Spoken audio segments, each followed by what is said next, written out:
Hi, I brought some things you might want. Hi, honey. You look so uncomfortable. Well, I'm going to do what I have to do and get it over with. I'm going to bring you your robe and pajamas. Okay, look, do you have those books? Let's see. Steinbeck, O'Neill, Faulkner, and Hemingway. All the old standbys. You're damn right, they're the old standbys. I haven't seen you so anxious to read since... Since we were in college. Hey, look, sit down and stop all that damn stuff. Well, I'll put these things on your table first, and then we can... Yeah, but they have me hooked up so they can monitor my heart rate. Has the doctor been in to see you? Yeah, they might have to go in. Oh, sure. They can go in with one of those plastic balloons or whatever. I'll try that. Well, they have to do that anyway to see how bad it is. And if it's too bad, they have to go in and... Dr. Oaf tells me that it's more common than taking the tonsils out. See, I told you you don't have anything to worry about. Show me a kid who hasn't had his tonsils out, and I'll show you an oddball.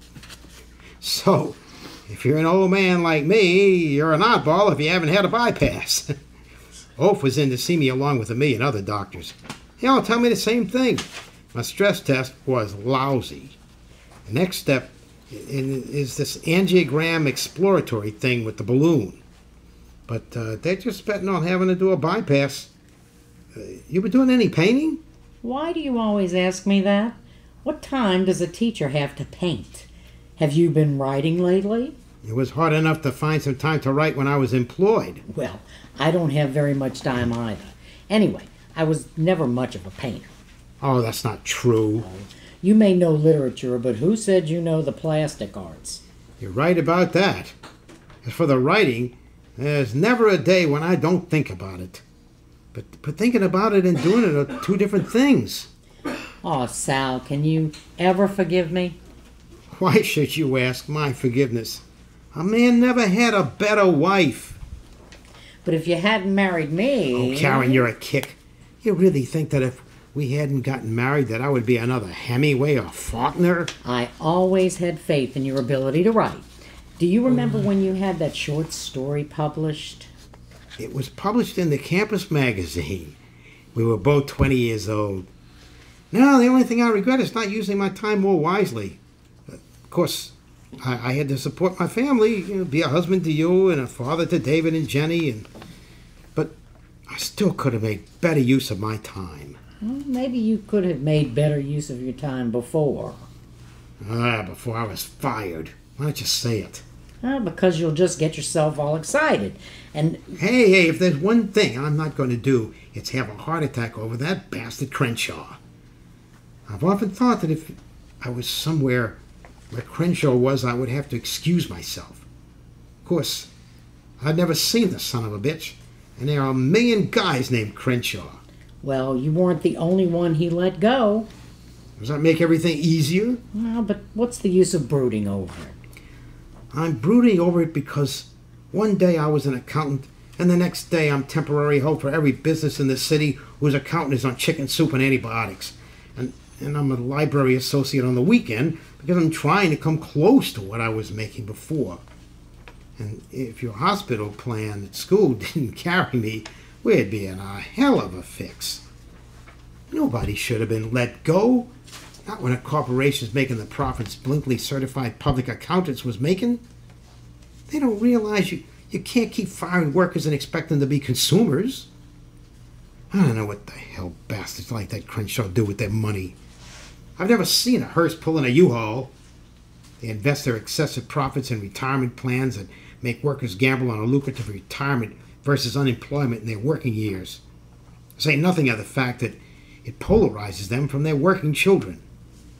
How the hell would it be for the parents to be enjoying a good retirement while the kids are unemployed?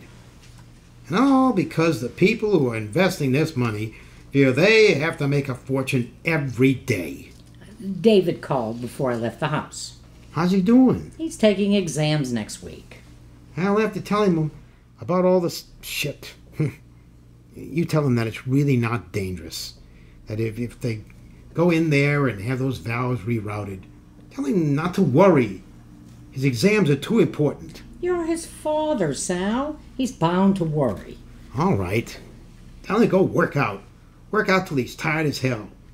He'll still worry about me, but he'll be able to live with it. Okay, Sal. He'll call you tomorrow anyway. You can tell him yourself. Jenny called. And you make sure she doesn't come in here, and her and Dick need to worry about their kids and each other, not me. But you're...